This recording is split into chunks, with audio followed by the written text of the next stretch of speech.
রইল প্রেমের নিমন্ত্রণ পর্ব ২৩ লিখেছেন ইউস্টাডিমু। পুরো কলেজ জুড়ে যেন এক অদৃশ্য ঝড় বয়ে যাচ্ছে। একদিকে করিডোরে দাঁড়িয়ে শত শত মানুষের গুঞ্জন, অন্যদিকে কলেজ অফিসে একের পর এক ফোন করা হচ্ছে। পরিবেশ এতটাই অস্বাভাবিক যে স্বাভাবিকভাবে নিঃশ্বাস নেওয়াটাও যেন কঠিন হয়ে উঠেছে। বেলা এখনও নির্বাক দাঁড়িয়ে আছে, তার চোখের কোণে শুকিয়ে যাওয়া অশ্রুর রেখাগুলো স্পষ্ট। বুকের ভেতরটা কাঁপছে, বারবার মনে হচ্ছে এ যেন তার জীবন নয়, অন্য কারো জীবনের কোনো দুঃস্বপ্ন সে সামনে দাঁড়িয়ে দেখছে। প্রিন্সিপালের অফিসে একজন হঠাৎ কর্মচারী দ্রুত হেঁটে এসে বলল, স্যার, সারওয়ার খান সাহেবের সঙ্গে কথা হয়েছে, উনি রওনা দিয়েছেন, আর বাশার খান সাহেবও আসছেন। দুজনেই বলেছেন যত দ্রুত সম্ভব কলেজে পৌঁছাবেন। অধ্যক্ষ ধীরে মাথা নাড়লেন। ঠিক আছে। কয়েক মুহূর্ত পর আরেকজন কর্মচারী এসে জানালো, স্যার, কাজী সাহেবের সঙ্গেও কথা হয়েছে, তিনি প্রায় ২০ মিনিটের মধ্যে পৌঁছে যাবেন।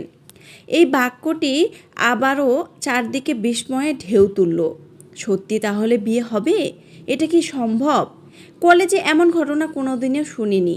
পুরো কলেজে এখন আর কোনো সাংস্কৃতিক অনুষ্ঠানের অপেক্ষায় নেই, যেন সবাই অপেক্ষা করছে একটি সিদ্ধান্তের। এদিকে তানিয়ার শরীর ঠান্ডা হয়ে আসছে, তার চোখে মুখে ভয়ের ছাপ স্পষ্ট। সে একবার সায়রের দিকে তাকায়, একবার বেলার দিকে, তারপর কাপা হাতে নিজের ওড়নার কোণা চেপে ধরে মনের ভিতর একটাই কথা ঘুরপাক খাচ্ছে, সে কি করলাম এটা? সে শুধু চেয়েছিল বেলাকে অপমানিত করতে, চেয়েছিল সায়রের চোখে বেলাকে ছোট করে দিতে, কিন্তু তার সাজানো ষড়যন্ত্রে আজ সায়র নিজেই বেলাকে বিয়ে করার সিদ্ধান্ত নিয়ে ফেলেছেন। তানিয়ার বুকের ভেতরটা মোচড় দিয়ে উঠল। ঠিক তখনই কলেজের প্রধান ফটকের সামনে পরপর দুটি বিলাসবহুল গাড়ি এসে থামল। গাড়ি দুটি থেকে দ্রুত নেমে এলেন সারোয়ার খান এবং বাশার খান। দুজনের পরনেই এখনও অফিসের ফরমাল পোশাক। কয়েক মিনিট আগেও তারা নিজ নিজ ব্যবসায়িক প্রতিষ্ঠানে গুরুত্বপূর্ণ কাজে ব্যস্ত ছিলেন। হঠাৎ কলেজ থেকে আসা জরুরি ফোন পেয়ে সব কিছু ফেলে তড়িঘড়ি করে চলে এসেছেন। কলেজের করিডোরে এত মানুষের ভিড় দেখে দুজনেই বিস্মিত হয়ে গেলেন। বাশার খানের বুকের ভেতরটা অকারণেই ধক করে উঠল, মনে এক অজানা আশঙ্কা। তিনি দ্রুত ভিড়ের ভেতর দিয়ে সামনে এগিয়ে গেলেন। পরের মুহূর্তে তার চোখ পড়ল বেলার উপর। মেয়েটার চোখ কান্নায় ফুলে লাল হয়ে গেছে, মুখটা সম্পূর্ণ ফ্যাকাশে, দুহাত দিয়ে আঁচল শক্ত করে চেপে ধরে দাঁড়িয়ে আছে, পুরো শরীরটা থরথর করে কাঁপছে। সেই দৃশ্য দেখেই বাশার খানের বুকটা যেন মোচড় দিয়ে উঠল। তিনি আর এক মুহূর্ত দেরি করলেন না, প্রায় দৌড়ে গিয়ে মেয়ের সামনে দাঁড়ালেন। বেলা কাপা কণ্ঠে ডেকে দু হাতে মেয়ের মুখটা তুলে ধরলেন তিনি। মা, কি হয়েছে? কে তোকে কি বলেছে? কথা বল মা। এবার কণ্ঠ শুনেই বেলা আর নিজেকে সামলে রাখতে পারল না। আব্বু, এই একটি শব্দ উচ্চারণ করেই সে বাবার বুকে মুখ লুকিয়ে হাউমাউ করে কেঁদে উঠল। বাশার খান শক্ত করে মেয়েকে জড়িয়ে ধরলেন। কাঁদিস না মা, আমি এসে গেছি। আমি থাকতে তোকে কেউ কষ্ট দিতে পারবে না। আগে আমাকে বল, কি হয়েছে? কিন্তু বেলা কোনো উত্তর দিতে পারল না। সে শুধু বাবাকে শক্ত করে জড়িয়ে ধরে ফুপিয়ে ফুপিয়ে কেঁদেই চলল। এই দৃশ্য দেখে চারপাশে উপস্থিত অনেকেরই বুক ভারী হয়ে উঠল। অন্যদিকে সারোয়ার খান গভীর দৃষ্টিতে পুরো ঘটনাটা পর্যবেক্ষণ করছিলেন। ছেলের মুখের গাম্ভীর্য আর বেলার অসহায় মুখখানি তার চোখ এড়ালো না। তিনি ধীরে ধীরে অধ্যক্ষ মোস্তাফিজুর রহমানের সামনে এসে দাঁড়ালেন। স্যার, ফোনে শুধু বলছিলেন জরুরি বিষয়। কি হয়েছে? দয়া করে আমাদের সব খুলে বলুন। অধ্যক্ষ মোস্তাফিজুর রহমান কিছুক্ষণ নিশ্চুপ দাঁড়িয়ে রইলেন। তার মুখের গাম্ভীর্য আরও বেড়ে গেছে। উপস্থিত শত শত মানুষের সামনে তিনি কোনো তাড়াহুড়ো করে কিছু বলতে চাইলেন না। তিনি ধীরে ধীরে বাশার খান ও সারোয়ার খানের দিকে তাকিয়ে বললেন, আপনারা দুজন দয়া করে শান্ত থাকুন। আমি শুরু থেকে পুরো ঘটনাটা বলছি। বাশার খান তখনও এক হাতে বেলাকে আগলে রেখেছেন, মিয়ার মাথায় আলতো করে হাত বুলিয়ে দিচ্ছেন, কিন্তু তার চোখে মুখে স্পষ্ট উদ্বেগ। স্যার, আগে শুধু এটুকু বলুন, আমার মেয়েকে কে কি বলেছে? অধ্যক্ষ শান্ত গলায় বললেন, আপনার মেয়ে সম্পূর্ণ সুস্থ আছে বাশার সাহেব, চিন্তা করবেন না। এই কথাটা শুনে বাশার খান কিছুটা স্বস্তির নিঃশ্বাস ফেললেও বুকের ভেতরের অস্থিরতা একটুও কমল না। তিনি আবার বললেন, তাহলে এভাবে কাঁদছে কেন? কি হয়েছে ওর সঙ্গে? অধ্যক্ষ একবার সায়রের দিকে তাকালেন, তারপর ধীরে ধীরে পুরো ঘটনাটা শুরু থেকে শেষ পর্যন্ত বলতে শুরু করলেন। কিভাবে বেলাকে সায়রের নাম ধরে ওই কক্ষে ডাকা হয়েছিল, কিভাবে সায়র সেখানে গিয়ে ভেতরে আটকা পড়েছিল, তারপর দরজা খুলতে সবাই কি দেখেছে, একটাও ঘটনা বাদ দিলেন না। সব কথা শেষ হতেই বাশার খান কয়েক মুহূর্ত নিশ্চুপ হয়ে দাঁড়িয়ে রইলেন। তিনি ধীরে ধীরে মেয়ের দিকে তাকালেন। বেলার মাথা এখনও নিচু, চোখ থেকে অনবরত পানি ঝরছে। বাশার খানের বুকটা আবার মোচড় দিয়ে উঠল। তিনি কাপা হাতে মেয়ের মাথায় হাত রেখে বললেন, বেলা। বেলা ধীরে ধীরে মুখ তুলল। আব্বু, আমি কোনো ভুল করিনি, বিশ্বাস করো, আমি কিছুই করিনি। এই কথাটুকু বলে সে আবার কান্নায় ভেঙে পড়ল। বাশার খান সঙ্গে সঙ্গে মেয়েকে নিজের বুকের সঙ্গে শক্ত করে জড়িয়ে ধরলেন। চুপ, একদম চুপ, তোকে কোনো কৈফিয়ত দিতে হবে না। আমার মেয়েকে আমি চিনি। পৃথিবীর সবাই যদি তোকে ভুল বোঝে, তবু আমি কখনো তোকে ভুল বুঝবো না। কথাগুলো শুনে বেলা আরও জোরে কেঁদে উঠল। চারপাশে দাঁড়িয়ে থাকা অনেকের চোখও ভিজে উঠল। এদিকে সারোয়ার খান এতক্ষণ একদৃষ্টিতে নিজের ছেলের দিকে তাকিয়েছিলেন। অবশেষে তিনি গম্ভীর কণ্ঠে বললেন, সায়র, আমি একটা কথার উত্তর চাই। জি বাবা। সবাই বলছে তুমি এখানে একটি বড় সিদ্ধান্ত নিয়েছো, সেটা কি সত্যি? সায়র কোনো দ্বিধা না করেই উত্তর দিল, জি। সত্যি তুমি বেলাকে বিয়ে করার সিদ্ধান্ত নিয়েছো? জি বাবা। আর আমি আমার সিদ্ধান্ত থেকে এক চুলও সরে আসব না। বাশার খান অনেকক্ষণ ধরে নিশ্চুপ দাঁড়িয়ে রইলেন। তার দৃষ্টি স্থির হয়ে আছে সায়রের মুখের উপর। সেই মুখে কোনো দ্বিধা নেই, কোনো অস্থিরতা নেই, বরং এক অদ্ভুত দৃঢ়তা স্পষ্ট। কিন্তু তবু একজন অভিভাবক হিসেবে তার মনে অসংখ্য প্রশ্ন ঘুরপাক খেতে লাগলো। তিনি ধীরে ধীরে এক পা সামনে এগিয়ে এলেন। গভীর দীর্ঘশ্বাস ফেলে গম্ভীর কণ্ঠে বললেন, সায়র, ছোটবেলা থেকে তোকে নিজের ছেলের মতোই মানুষ হতে দেখেছি। তোকে আমি খুব ভালো করেই চিনি। তুই কখনো হঠাৎ কোনো সিদ্ধান্ত নিস না, কিন্তু আজ যা শুনলাম সেটা বিশ্বাস করতেও কষ্ট হচ্ছে। বলতো, হঠাৎ এমন একটা সিদ্ধান্ত কেন নিলি? এত বড় একটা সিদ্ধান্ত নেওয়ার আগে একবারও আমাদের সঙ্গে কথা বলার প্রয়োজন মনে হলো না? চারপাশে তখন পিনপত নীরবতা। উপস্থিত প্রত্যেকটি মানুষ চোখ বড় বড় করে তাদের কথোপকথন শুনছে। সায়ক কয়েক সেকেন্ড নীরবে চাচার দিকে তাকিয়ে রইল। তারপর শান্ত, স্থির অথচ দৃঢ় কণ্ঠে বলল, চাচু, আমি জানি আপনাদের সবার মনে অনেক প্রশ্ন জমে আছে, আর সেই প্রশ্নগুলোর উত্তর আপনাদের পাওয়ার অধিকারও আছে। কিন্তু এই মুহূর্তে আমি শুধু এতটুকু বলতে পারি, আমি কোনো আবেগের বশে কিংবা কারো চাপে পড়ে এই সিদ্ধান্ত নিইনি। সব কিছু ভেবেচিন্তেই সিদ্ধান্ত নিয়েছি। বিস্তারিত সব কথা আমি পরে বাসায় গিয়ে আপনাদের সামনে বসে বলবো। এখন শুধু আমার উপর বিশ্বাস রাখুন। বাশার খান কিছুক্ষণ চুপ করে রইলেন। তার চোখে মুখে স্পষ্ট দুশ্চিন্তা। তিনি আবার বললেন, আমি তোকে বিশ্বাস করি বাবা, কিন্তু শুধু আমার বিশ্বাসে তো সব হবে না। একটা পরিবারের সিদ্ধান্ত শুধু একজনের ইচ্ছাই হয় না। তোর মা মমতাজ বেগম, তিনি কি এই বিয়ে মেনে নেবেন?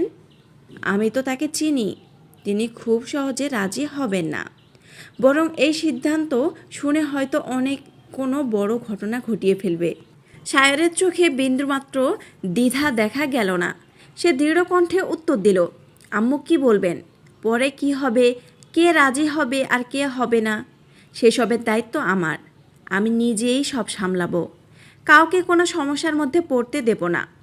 কিন্তু আজ আমি আমার সিদ্ধান্ত থেকে সরে আসব না, কারণ আমি জানি আমি ভুল কিছু করছি না। সায়রের কথাগুলো এতটাই আত্মবিশ্বাসের সঙ্গে উচ্চারিত হলো যে উপস্থিত অনেকেই অবাক হয়ে তার দিকে তাকিয়ে রইল। ঠিক তখনই সারোয়ার খান ধীর পায়ে সামনে এগিয়ে এলেন। তিনি প্রথমে ছেলের দিকে তাকালেন, তারপর বাশার খানের দিকে। কয়েক মুহূর্ত নীরব থেকে শান্ত অথচ কর্তৃত্বপূর্ণ কণ্ঠে বললেন, বাশার, সায়রকে আমি তোমার থেকেও বেশি চিনি। ওর একটা স্বভাব কোনোদিনও বদলায়নি। ও কখনো রাগের মাথায় সিদ্ধান্ত নেয় না, আর যদি কোনো সিদ্ধান্ত নেয় তাহলে সেটা অনেক ভেবেচিন্তেই নেয়। তাই আজও আমি বিশ্বাস করি। একটু থেমে তিনি বেলার দিকে তাকালেন, তারপর আবার বললেন, আর একটা কথা, বেলা তো আমাদের পরের কেউ নয়, ও এই আমাদেরই মেয়ে। ছোটবেলা থেকে আমার চোখের সামনেই বড় হয়েছে। কোলে পিঠে করে বড় করেছি। যদি আল্লাহর ইচ্ছায় অন্য কেউ সায়রের বউ হয়ে আসে তাহলে নতুন কেউ আসবে না, ঘরের মেয়েই ঘরে থাকবে। আমার এই বিয়েতে কোনো আপত্তি নেই। সারোয়ার খানের কথাগুলো যেন উপস্থিত অনেকেই বিস্ময়ে একে অপরের মুখের দিকে তাকালো। বাশার খানও কয়েক মুহূর্ত চুপ করে রইলেন, কিন্তু ঠিক সেই মুহূর্তেই না, কাপা অথচ স্পষ্ট একটি কণ্ঠ পুরো করিডোরের নীরবতা ভেঙে দিল। সবাই একসঙ্গে তাকালো বেলার দিকে। বেলা ধীরে ধীরে সামনে এগিয়ে এলো।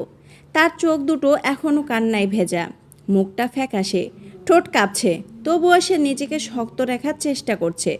সে মাথা নাড়তে নাড়তে বলল, আমি এই বিয়েতে রাজি নই। কথাটা শুনে চারপাশে আবার চাপা গুঞ্জন শুরু হয়ে গেল। বেলা চোখের পানি মুছে সবার দিকে তাকালো। তারপর সায়রের দিকে দৃষ্টি স্থির করে বলল, সায়র ভাই, আপনি আমার সম্মান বাঁচানোর জন্য যা করতে চাইছেন তার জন্য আমি সারা জীবন আপনার কাছে কৃতজ্ঞ থাকব। কিন্তু তাই বলে আপনার পুরো জীবনটাই আমার জন্য বদলে যাবে, এটা আমি কোনোদিনও মেনে নিতে পারবো না। তার কণ্ঠ ভেঙে আসতে লাগলো। বেলা পুনরায় বলল, মানুষ আমাকে নিয়ে যা খুশি বলুক, আমাকে অপমান করুক, আমার চরিত্র নিয়ে প্রশ্ন তুলুক, আমি সব সহ্য করব, চেষ্টাও করব। কিন্তু আমার জন্য আপনি নিজের ভবিষ্যৎ, নিজের পরিবার, নিজের মায়ের ইচ্ছা সব কিছুর বিরুদ্ধে চলে যান, সেটা আমি হতে দিতে পারি না। বেলা একবার বাশার খান, একবার সারোয়ার খানের দিকে তাকিয়ে আবার বলল, আব্বু, চাচু, তোমরা দয়া করে ওনাকে বুঝিয়ে বলো আমি কোনো অবস্থাতেই এই বিয়েতে রাজি নই। আমার কারণে ওনার জীবনে এত বড় একটা সিদ্ধান্ত চাপিয়ে দেওয়ার অধিকার আমার নেই। কথাগুলো শেষ করেই বেলা মাথা নিচু করে ফেলল। চোখ থেকে আবারও টপ টপ করে অশ্রু গড়িয়ে পড়তে লাগলো। আর সায়র, তিনি দৃষ্টি স্থির করে শুধু বেলার দিকে তাকিয়ে রইল। তার মুখে দৃঢ়তা এতটুকু পাল্টালো না, যেন বেলার প্রতিটি আপত্তির উত্তর সে নিজের মনেই আগেই দিয়ে রেখেছেন। বেলা দৃঢ় কণ্ঠে বলা কথাগুলো যেন চারপাশের বাতাসকেও ভারী করে তুলল। বাশার খান ধীরে ধীরে মেয়ের সামনে এসে দাঁড়ালেন। খুব স্নেহের সঙ্গে বেলার মাথায় হাত রাখলেন। আমার দিকে তাকাও মা। বেলা ধীরে ধীরে মুখ তুলল। কান্নায় ভেজা চোখ দুটো বাবার দিকে স্থির হতেই বাশার খানের বুকটা ধক করে ওঠে। তিনি কাপা গলায় বললেন, বেলা, আমি তোকে কখনো কোনো সিদ্ধান্ত নিতে জোর করিনি, আজও করব না। সে সিদ্ধান্ত তোরই হবে। কিন্তু তার আগে একজন বাবা হিসেবে আমার দুটো কথা শুনবি? বেলা কোনো কথা বলল না, শুধু নিঃশব্দে মাথা নাড়ল। বাশার খান গভীর শ্বাস নিয়ে বললেন, ছোটবেলা থেকে আমি সায়রকে দেখেছি। ওকে আমি নিজের ছেলের মতোই ভালোবাসি। ছেলেটা কখনো আবেগের বশে কোনো সিদ্ধান্ত নেয় না। আজ যদি ও সবার সামনে দাঁড়িয়ে তোর দায়িত্ব নেওয়ার কথা বলে থাকে, তাহলে বিশ্বাস কর, এর পেছনে করুণা নেই, আছে দায়িত্ববোধ, সম্মান। তিনি একটু থামলেন, চোখের কোণটা ভেজে উঠেছে। তারও মা, আমি জানি তুই কি ভাবছিস। তুই ভাবছিস তোর জন্য সায়রের জীবন নষ্ট হয়ে যাবে। কিন্তু একটা কথা মনে রাখিস, একজন মানুষ যদি নিজের ইচ্ছায় কোনো দায়িত্ব গ্রহণ করে, তাহলে তাকে সেটা থেকে জোর করে ফিরিয়ে নেওয়াও ঠিক নয়। আর তুই আমার একমাত্র আদরের মেয়ে। তোকে অন্য বাড়িতে পাঠিয়েও আমি শান্তি পাবো না। তোকে চোখের সামনে না দেখলে আমার বুকটা খালি খালি লাগে। বেলা ফুপিয়ে উঠল, কিন্তু আব্বু, সবাই বলবে আমি সায়র ভাইয়ের জীবন নষ্ট করে দিয়েছি। বাশার খান মেয়ের চোখের পানি মুছে দিয়ে বললেন, মানুষ আজও বলছে, কালও বলবে। মানুষের মুখ বন্ধ কখনো হবে না। তিনি মেয়ের দুই হাত নিজের হাতে দিয়ে বললেন, তুই শুধু একটা কথা বল, তোর কি সায়রের চরিত্রের উপর বিশ্বাস আছে? বেলা চোখ বন্ধ করে ফেলল। তার চোখের সামনে ভেসে উঠল গত কয়েক বছরের অসংখ্য স্মৃতি। সায়রের শাসন, যত্ন, রাগ, নীরব সুরক্ষা, সব কিছু। কয়েক ফোঁটা অশ্রু আবারও গড়িয়ে পড়ল তার চোখ থেকে। অনেক কষ্টে সে ফিসফিসিয়ে করে বলল, আছে আব্বু। বাশার খান মৃদু স্বরে বললেন, তাহলে নিজের বাবার উপরও বিশ্বাস রাখ। আমি কখনো আমার মেয়ের খারাপ চাইব না। বেলা আর নিজেকে ধরে রাখতে পারল না। সে বাবাকে জড়িয়ে ধরে অঝরে কেঁদে উঠল। অনেকক্ষণ পর ধীরে ধীরে নিজেকে সামলে নিয়ে কাপা গলায় বলল, তুমি যদি মনে করো এটাই আমার জন্য ভালো, তাহলে তাই হোক। কথাটা শুনে চারপাশে নিঃশব্দ বিস্ময় ছড়িয়ে পড়ল। বাশার খান মেয়ের মাথায় চুমু খেয়ে বলল, আল্লাহ তোকে সুখী করুক মা। কিছুক্ষণ পর কাজী সাহেবের উপস্থিতিতে কলেজের একটি কক্ষে অল্প কয়েকজন সাক্ষীকে নিয়ে বিয়ের আনুষ্ঠানিকতা শুরু হলো। বাইরে তখনও শত শত মানুষ অধিক আগ্রহে অপেক্ষা করছে। ভেতরে এক অদ্ভুত নীরবতা। কাজী সাহেব প্রয়োজনীয় আনুষ্ঠানিকতা শেষ করে বেলার সম্মতি জানতে চাইলে বেলা মাথা নিচু করে বসে রইল। তার দুই চোখ থেকে অনবরত অশ্রু ঝরছে। অনেক কষ্টে কাপা কণ্ঠে নিজে সম্মতি জানালো সে। কণ্ঠে কোনো আনন্দ নেই, শুধু বুক ভরা দীর্ঘশ্বাস।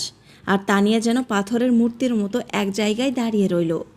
কয়েক মুহূর্ত আগেও যে মেয়েটা নিজের জয়ের হাসি দেখার অপেক্ষায় ছিল, সেই মেয়েটাই এখন নিজের চোখের সামনে নিজের পরাজয় দেখতে বাধ্য হলো।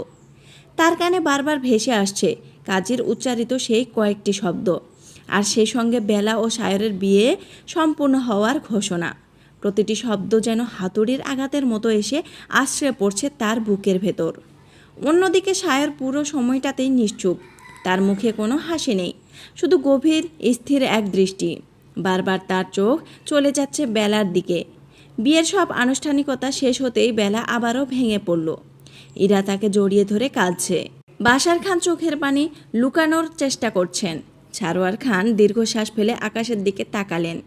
আর সায়র, সে শুধু একবার ধীরে ধীরে বেলার দিকে তাকিয়ে মনে মনে বলল, আমি জানি আজ তুই আমাকে ঘৃণাও করতে পারিস, হয়তো মনে মনে হাজারো রাগ পুষে রাখবি, তাও বুঝতে পারছি, কিন্তু কিছু করার নেই আমার। আজ এই অবস্থায় তোর সম্মান রক্ষার্থে আমাকে এই সিদ্ধান্ত নিতে হয়েছে। সন্ধ্যা নেমে এসেছে। কলেজ থেকে সবাই ধীরে ধীরে বেরিয়ে চলে যাচ্ছে। সায়র আর বেলা একই গাড়ির পেছনে ছিটে পাশাপাশি বসে আছে, কিন্তু দুজনের মাঝখানে যেন অদৃশ্য এক দূরত্ব। বেলা মাথা নিচু করে বসে আছে, চোখ দুটো এখনও লাল। মাঝে মাঝে নীরবে চোখের পানি মুছে নিচ্ছে। গাড়ির ভেতরে একটাও কথা নেই। সায়র জানালার বাইরে তাকিয়ে আছে। তার বুকের ভেতরও আজ এক অদ্ভুত অস্থিরতা। বিয়েটা হয়ে গেছে, কিন্তু এখন সামনে আরও কঠিন একটা অধ্যায় অপেক্ষা করছে। তার মনে বারবার ভেসে উঠছে একটাই মুখ, তার মা মমতাজ বেগমের। মনে হাজারো প্রশ্ন ঘুরপাক খাচ্ছে। আম্মু, তিনি কি এই বিয়ে মেনে নেবেন, নাকি বেলাকে নিজের পুত্রবধূ হিসেবে দেখে রাগে কষ্টে অভিমানে এমন কিছু বলে বসবেন যা আজকের সব অপমানের চেয়েও বেশি কষ্ট দেবে মেয়েটাকে? এই প্রথমবার সায়রের মনে দৃঢ় এক টুকরো উদ্বেগ জায়গা করে নিল। সে একবার খুব আস্তে করে বেলার দিকে তাকালো। বেলা তখনও নীরবে কাঁদছে। সে কিছু বলতেও চেয়েও বলতে পারল না, কারণ সে জানে আজ কোনো কথাই বেলার কান্না থামাতে পারবে না। গাড়িটা ধীরে ধীরে খানবাড়ির দিকে